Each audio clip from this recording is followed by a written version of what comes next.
तो ये मौलवी बोला एक काम क्यों नहीं करती तू, अपने ससुराल वालों को परेशान कर, तू फिर यहाँ क्यों आ रखी है। हंस के बोली कि ससुराल वालों को तो मैंने पहले ही निपटा दिया।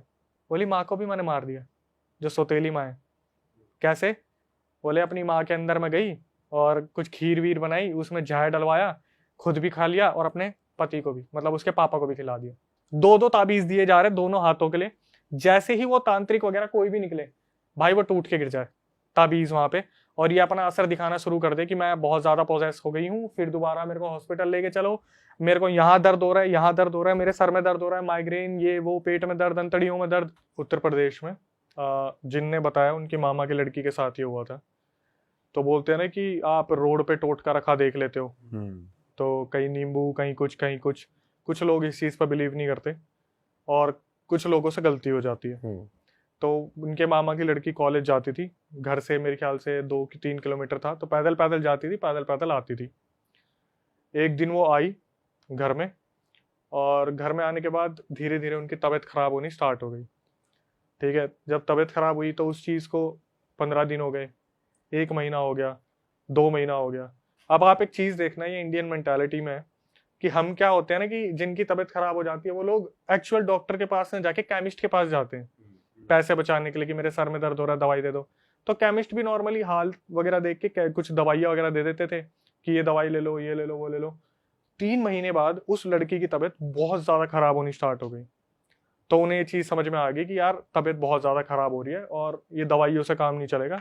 तो वो लोग जो फैमिली मेंबर थे उसे डॉक्टर के पास लेके गए। डॉक्टर ने उनको बहुत डांटा कि तुम्हें शर्म आनी चाहिए कि तुम्हारी लड़की, इतना ज्यादा बुखार हो रहा है इसे, 3 महीने से तबीयत खराब है, तुमने अभी तक हॉस्पिटल नहीं पहुंचाया इसे। उनके बोलने पे इन्होंने कहीं से पैसा उठाया और ये लोग हॉस्पिटल लेके चले गए। अब हॉस्पिटल को कितना ही अफोर्ड कर पाएंगे। वहां पर वो लड़की 1 महीना रही, ठीक हो गई। जैसे ही डॉक्टर बोलते ना डिस्चार्ज कर दो, उसी दिन रात को उसकी तबीयत एकदम बहुत ज्यादा खराब, और डॉक्टर सर पकड़ लेते कि यार ये चीज समझ नहीं आ रही भाई, अचानक से जैसे ही डिस्चार्ज की बात आती है इस लड़की को हो क्या जाता है, तबीयत रातों रात एकदम से बहुत खराब। फिर दोबारा बोलते नहीं नहीं अभी डिस्चार्ज नहीं कर पाएंगे, थोड़ा सा और रोकना पड़ेगा। दूसरा महीना हुआ, 2.5 महीना हुआ, तो पेरेंट्स ने बोल दिया कि देखो हमारे पास इतना पैसा नहीं है, आप लोग कुछ करके प्लीज इसे डिस्चार्ज कर दो। फिर बोले ठीक है डिस्चार्ज की फॉर्मेलिटीज कर लो। भाई शाम के अंदर फिर दोबारा उस लड़की की तबीयत ऐसी हो गई बहुत ज्यादा खराब। डॉक्टर नहीं समझ पा रहे, घर वाले नहीं समझ पा रहे, सब ऑब्जर्व कर रहे हैं कि यार अब इसको बोलते हैं ना जैसे टेक्निकल फॉल्ट है कि अचानक से कोई फॉल्ट आ गया, ऐसे ही इंसान की बॉडी में अचानक से कोई बीमारी अगर उभर के आ रही है तो अचानक से नहीं पकड़ी जा सकती वो। उस लड़की के सारे टेस्ट वेस्ट कराए गए, लाखों रुपए खर्च होते दिख रहे थे, और वो लाखों रुपए मार्केट से उठाया जा रहा था और बहुत ज्यादा कर्जा बढ़ता जा रहा था। और लड़की के साथ ऐसा होता था जैसे इन्होंने 2.5-3 महीने में बोला कि यार अब तो कम से कम आप एक काम करो, देख लो अगर हो सके तो, हमारा पैसा नहीं है इतना हमारे पास, तो हो सके तो लड़की को अब आप डिस्चार्ज कर दो, हम घर ले जाएंगे जो भी केयर होगी। लेकिन होता क्या था ना, जब भी डिस्चार्ज की बात होती थी शाम के अंदर, शाम के अंदर उसके अंदर ऐसे बदलाव आ जाते थे कि लड़की पूरी तरीके से तड़प जाती थी और घर तक पहुंच ही नहीं पाती थी। रिश्तेदार खुद बोलते थे कोई नहीं कोई नहीं, हम ज्वेलरी बेच देंगे, लड़की को रहने दो, लड़की के साथ कुछ नहीं होना चाहिए। तो इस चीज को होते होते 6 महीने हो गए, जहां पर लड़की सिर्फ हॉस्पिटल में ही है और पैसा बहुत ज्यादा फुक रहा है। 1 महीना, 2 महीना, 3 महीना, 4 महीना, 5 महीना, 6 महीना हो गया। जब 6 महीने बाद इनके रिश्तेदारों ने ना एक चीज बोली, बोले कि आप एक काम करो, आप ना इसके साथ साथ किसी से एक बार पता करवाओ कि कोई ऊपरी चीज तो नहीं है। डॉक्टर का बोलना था कि इस लड़की के साथ ना कोई स्प्लिट पर्सनैलिटी का केस है, जिसने अपने अंदर खुद को ना बीमार बना रखा है कि जब भी डिस्चार्ज करने की बात बोलते तो वो फीमेल्स बाहर आ जाती है और बहुत दर्द दिखाना शुरू कर देते क्योंकि टेस्ट में कुछ नहीं आ रहा। लेकिन होता क्या था, जब इसको बहुत ज्यादा बीमार होती थी इसके ऊपर ब्लड चढ़ाया जाता था, बहुत ज्यादा ब्लड चढ़ाया जाता था, अचानक से ब्लड की बहुत ज्यादा वीकनेस आ जाती थी, हीमोग्लोबिन और दूसरी दूसरी चीजें, तो ब्लड बहुत ज्यादा चढ़ता था इस पे, जिससे खर्चा बहुत होता था। क्या हुआ, इस चीज को 6 महीने हो गए। तो जब इन्होंने एक तांत्रिक से पता करा, तांत्रिक ने बोला देखो भाई ऐसे तो पता चलेगा नहीं, आप एक काम करना, उनको दिया एक धागा जो ताबीज वगैरह होता है, बोले एक काम करना इसको तुम ताबीज बांधो और किसी भी हालत में इस लड़की को तुम डिस्चार्ज करवा के हॉस्पिटल से घर ले आओ। ठीक है, घर जब आप लेके आओगे ना, अगर अगले दिन जब आप घर लेके आओगे तो अगले दिन अगर ये बीमार रही तो समझ जाना इसके साथ कोई दिक्कत है बीमारी की। अगर घर आने के बाद ये ठीक हो गई तो भाई इसके ऊपर कोई ऊपरी चीज है जिसको ताबीज ने जिसको उस धागे ने बांध दिया, जो भी इसके अंदर पोजेशन है। ये लोग जबरदस्ती डिस्चार्ज करवा के इसके हाथ पे बांधा वो धागा और डिस्चार्ज करवा के अपने घर पे लेके आ गए। जैसे ही ये घर पे लेके आए, अगले दिन वो लड़की बिल्कुल ठीक हो गई। मतलब पता चल गया इसके ऊपर कोई चीज है। बहुत सारे तांत्रिक को बुलाया, जो जिसने ताबीज दिया था। यहां से इतनी चीजें बिगड़ती चली गई ना। जिस तांत्रिक ने इसे ताबीज दिया था, वो ताबीज हर 2 घंटे में अपने आप टूट के गिर जाए। ताबीज दिया बांधने के लिए, वो 2 घंटे में टूट के गिर जाए। और फिर ये बार बार एग्रेसिव हो जाए, मेरे को हॉस्पिटल लेके चलो, मेरी तबीयत खराब हो रही है, मेरे को हॉस्पिटल लेके चलो, मुझे घर में नहीं रहना, मेरे को नहीं रहना, मेरे को हॉस्पिटल लेके चलो। किसी और तांत्रिक को बुलाया, उसने फूंक के पानी वानी मारा, ताबीज दिया, वो वहां से निकले। ये स्पिरिट पता क्या कर रही थी, ये जो भी एंटिटी थी सबका पागल बना रही थी। उसके सामने हाँ मैं ठीक हूँ, हाँ मैं ठीक हूँ, हाँ मैं ठीक हूँ। जैसे ही वो वहां से जाए, ताबीज अपने आप टूट के गिर जाए। 2-2 ताबीज दिए जा रहे दोनों हाथों के लिए। जैसे ही वो तांत्रिक वगैरह कोई भी निकले, भाई वो टूट के गिर जाए ताबीज वहां पे। और ये अपना असर दिखाना शुरू कर दे कि मैं बहुत ज्यादा पोजेस हो गई हूँ, फिर दोबारा मेरे को हॉस्पिटल लेके चलो, मेरे को यहाँ दर्द हो रहा है, यहाँ दर्द हो रहा है, मेरे सर में दर्द हो रहा है, माइग्रेन, ये वो, पेट में दर्द, अंतड़ियों में दर्द। घर वाले परेशान हो गए।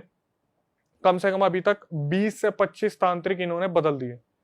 और इस चीज को होते होते 10-15 दिन हो गए और ये लड़की जो है बहुत ज्यादा वीक होती जा रही है। इसकी बॉडी का वेट गिरता जा रहा है, गिरता जा रहा है, गिरती जा रही है। तो अचानक से किसी ने बोला कि आप एक काम करो, किसी मौलवी को दिखाओ।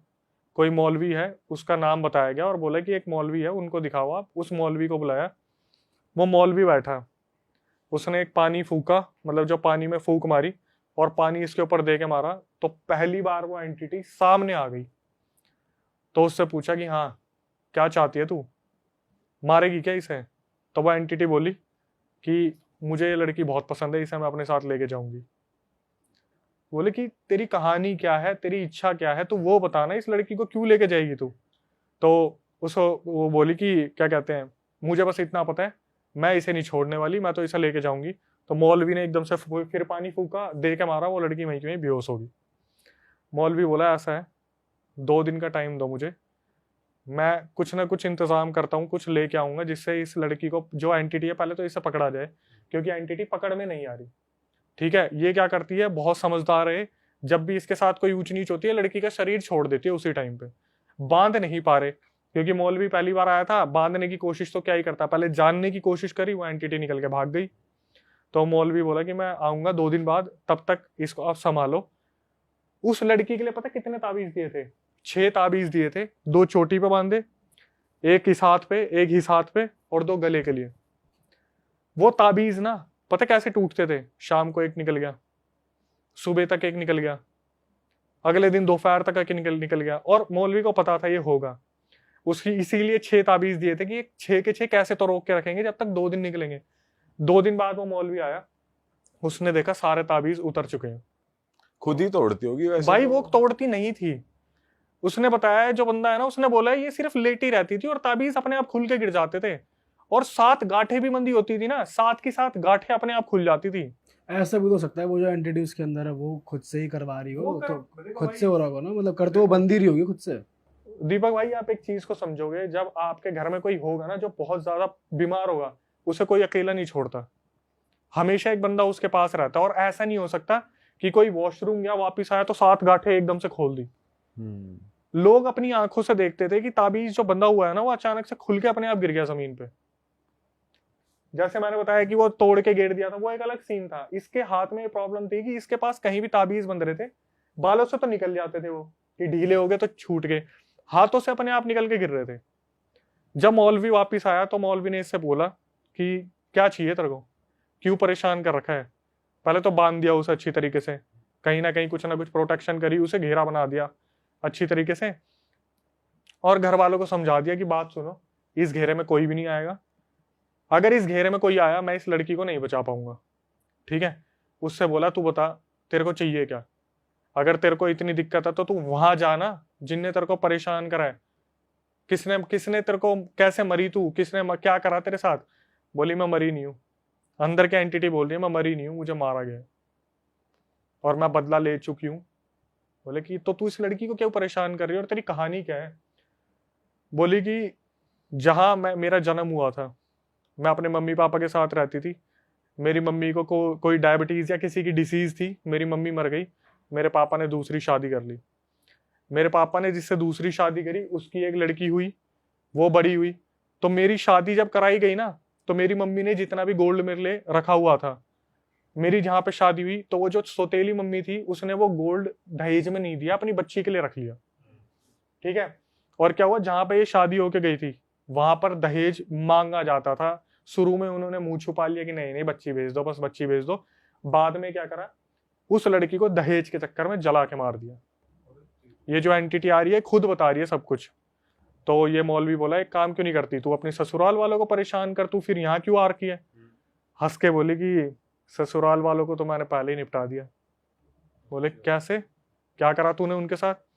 बोली कुछ नहीं, सबसे पहले मैं क्या कहते हैं अपने पति के पास गई, और उसके जो माँ बाप थे जिन्होंने मेरे को जला के मारा था, एक दिन गाड़ी में कहीं किसी काम से जा रहे थे, मैं अपने पति के अंदर आई, गाड़ी सीधा पहाड़ी से नीचे कूदवा दी, तीनों जने खत्म। फिर वो मौलवी बोला अगर ऐसा है तो भाई तू अपनी माँ से जाके करना परेशान उसे ही। बोली माँ को भी मैंने मार दिया, जो सौतेली माँ है। कैसे? बोले अपनी माँ के अंदर मैं गई और कुछ खीर वीर बनाई, उसमें जहर डलवाया, खुद भी खा लिया और अपने पति को भी, मतलब उसके पापा को भी खिला दिया। बोले अब तू क्या चाहती है? मैं तो इसे लेके जाऊंगी, इसे मैं लेके जाऊंगी, इसे नहीं छोड़ूंगी मैं।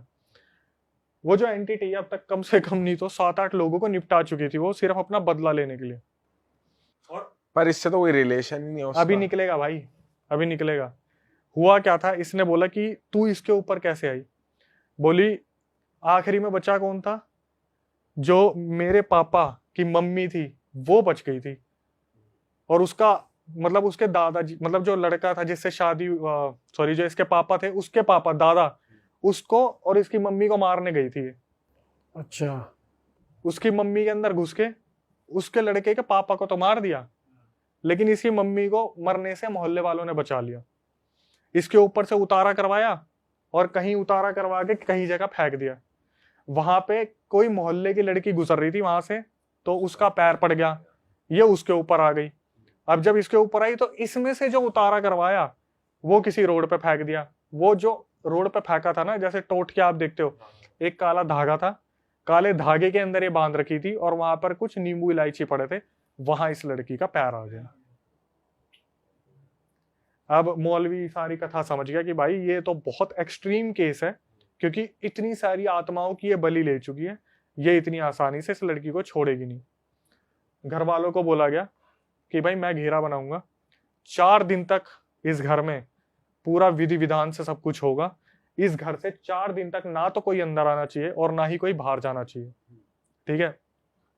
आप लोगों को कहीं कहीं से किसी भी चीज की आवाज आ सकती है घर से बाहर बुलाने के लिए, मत जाना। अगर बाहर चले गए ना तो ये तुम्हें छोड़ेगी ना ही ये मुझे छोड़ेगी।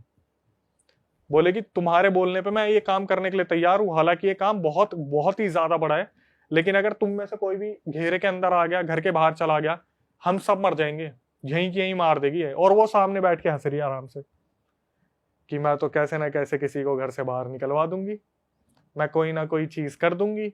और घर वाले यही बात कर रहे कि मौलवी ये तो मतलब अगर किसने बाहर कोई हंगामा मचा दिया तो हमें बाहर तो जाना पड़ेगा, कुछ ना कुछ रिश्तेदारों के कुछ कर दिया तो जाना पड़ेगा।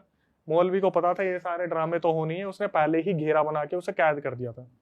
लेकिन उस आत्मा को उसने क्या करा, उस लड़की की बॉडी से बाहर निकाल दिया, उस घर में कैद कर दिया, और जितने भी घर वाले थे सबको एक एक ताबीज दे दिया कि भाई तुम ये ताबीज मत उतारना, तुम्हें कोई दिक्कत नहीं होगी। तो मामा मामी थे और जो रिश्तेदार थे वो वहां पे थे। घर के अंदर 4 दिन तक कोई नहीं निकला।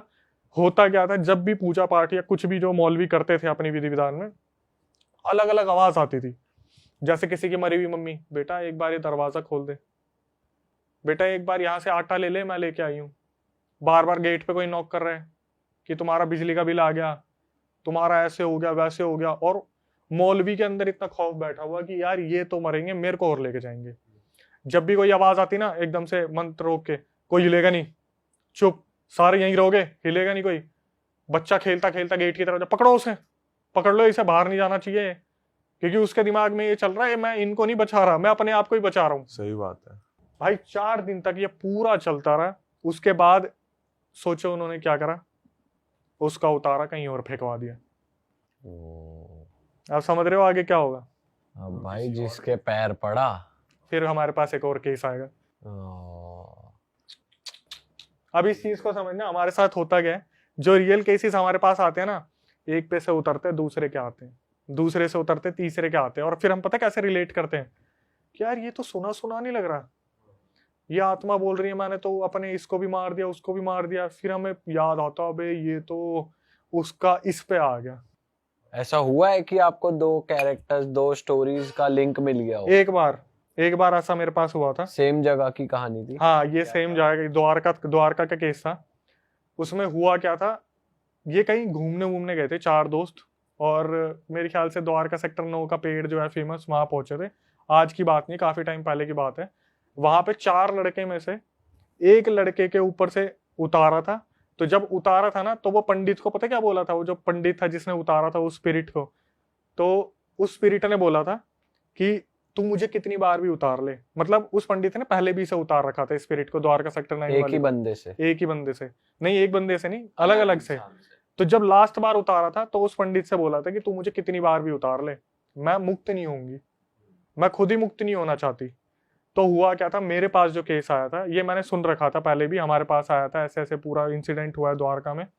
हमारे पास जो केस आया था, अब तो द्वारका सेक्टर 9 को कोई हॉन्टेड नहीं मानता, ठीक है। ये नहीं पता उसके आगे मंदिर बनवा दिया, पीछे पूरी पूरी पुलिस कॉलोनी बसा दी, तो उसका रीजन क्या है? चौतरा हटा दो ना एक बार, द्वारका सेक्टर 9 का तुड़वाओ तो सही उसे। कितनी बार कोशिश करी है, वो टूट ही नहीं पाया कभी। जब भी आती थी मशीनें बुलडोजर खराब होके गई है वहां से। भाई आप एक बात बताओ, इतनी बड़ी रोड पे इतना बड़ा चौतरा है गोलधारे में, तुम तुड़वा क्यों नहीं देते उसे?